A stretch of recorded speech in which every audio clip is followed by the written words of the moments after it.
Clarence House shock, Charles and Camilla forced to cancel beloved tradition 3.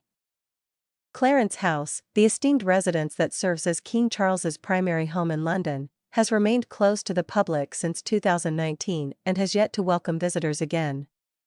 This closure, initially intended for maintenance, has been prolonged due to unforeseen circumstances, including the global pandemic and now staffing shortages. The illustrious Clarence House, with its rich history and cultural significance, has traditionally opened its doors to the public during the summer months, specifically in August. Visitors have had the unique opportunity to experience parts of the house through guided tours, each lasting approximately 45 minutes. These tours have been an integral part of the Royal Collection Trust's efforts to share the heritage and splendor of the royal residence with the public. King Charles has resided in Clarence House since 2003, following the tradition of royal occupancy that dates back several generations. The house itself is a treasure trove of art and history, offering a glimpse into the life and times of the British monarchy. However, the ongoing closure has left many enthusiasts and history buffs eagerly awaiting the chance to explore its halls once more. The extended closure is largely due to significant staffing challenges. According to recent reports, the Royal Collection Trust has struggled to recruit enough personnel to fill crucial roles, including front of house, retail, catering, and other service-led positions. This shortage of experienced staff has made it difficult to ensure a seamless and informative experience for visitors, prompting the decision to keep the doors shut this summer. A spokeswoman for the Royal Collection Trust elaborated on the issue, stating, "We lost a lot of experienced staff who could lead tours. The pandemic has had a profound impact on employment in many sectors, and the specialized nature of the roles required at Clarence House has compounded the difficulty of finding suitable replacements." Palace officials had been hopeful that Clarence House could reopen to the public this summer, allowing visitors to once again marvel at its grandeur and immerse themselves in its historical ambience. Unfortunately, these plans have had to be postponed indefinitely, as the necessary staffing levels have not been met. The situation is being closely monitored, with efforts ongoing to attract and train new staff members who can uphold the high standards of service and knowledge expected by the Royal Collection Trust. In the meantime, the closure of Clarence House stands as a poignant reminder of the broader impacts of the pandemic on cultural institutions and the challenges faced in returning to normalcy. For now, the iconic residence remains a private sanctuary for King Charles, while the public eagerly awaits the day when they can once again step inside and experience its regal charm firsthand. During the COVID lockdowns, Clarence House faced significant financial constraints, leading to the unfortunate decision to let go of 150 members of its staff. Bernard Donahue, director of the Association of Leading Visitor Attractions, highlighted the current difficulties in recruiting new staff members. He remarked on the increased challenges in the tourism sector, emphasizing the importance of the industry by stating, "It's a real problem, given that tourism is the fifth biggest industry and the third largest generator of exports."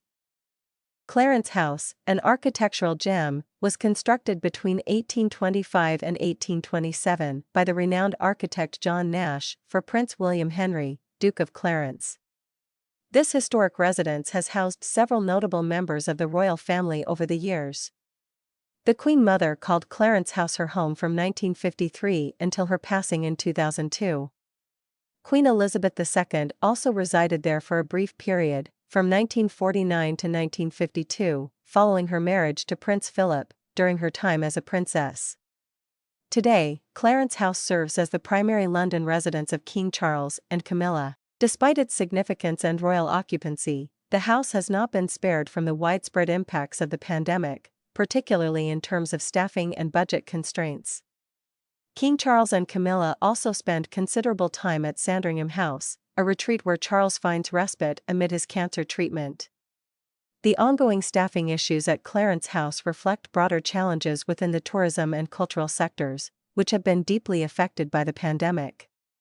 The historical and cultural importance of Clarence House, coupled with its role as a private residence for the royal family, underscores the need for a resolution to these staffing difficulties, ensuring that the legacy and operations of such significant sites can continue seamlessly in the future. Also, royal fans are set for disappointment as 4 key royals are expected to miss this year's Trooping the Colour. A royal expert has exclusively shared some disheartening news for those who had hoped to see the royal family reunited for the June event. According to a royal commentator, most of the Wales family is likely to miss the Trooping the Colour on June 15, Express.co.uk reports. Trooping the Colour is one of the highlights of the royal family's summer calendar, celebrating the monarch's official birthday with grand ceremony and pageantry. While King Charles and Queen Camilla are expected to be present and wave to the crowds from the Buckingham Palace balcony, the scene will likely feel emptier this year.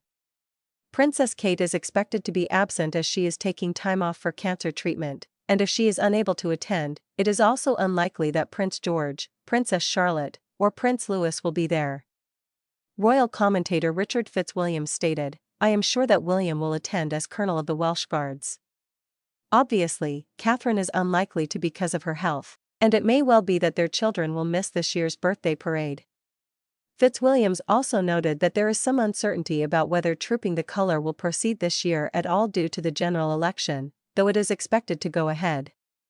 Earlier this week, Prime Minister Rishi Sunak announced that the UK would go to the polls on July 4 to elect its next government, impacting the royal programme of events.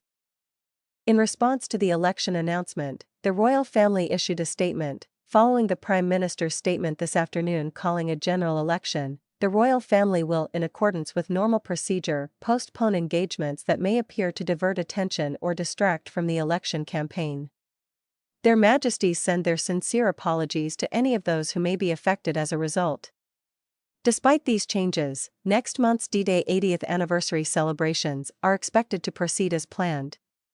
However, the King had to cancel a planned visit to Crewe on Friday. As head of state, the King must remain apolitical and avoid any actions that could interfere with Westminster's activities or the electoral process. Consequently, any royal engagements that could be perceived as meddling or distracting from political campaigns will be postponed or cancelled. Regardless of which royal events do proceed, Princess Kate will not be attending as she continues to undergo preventative chemotherapy following her diagnosis announced in March. Sources from Kensington Palace clarified this week that the princess will only return to public life once her doctors have given her the green light. Richard Eden of the Daily Mail reported, "Friends I spoke to in the past few days suggest we might not see Catherine again until the autumn, and only then if she has recovered fully." Thanks for watching. Stay tuned for more updates about the royals.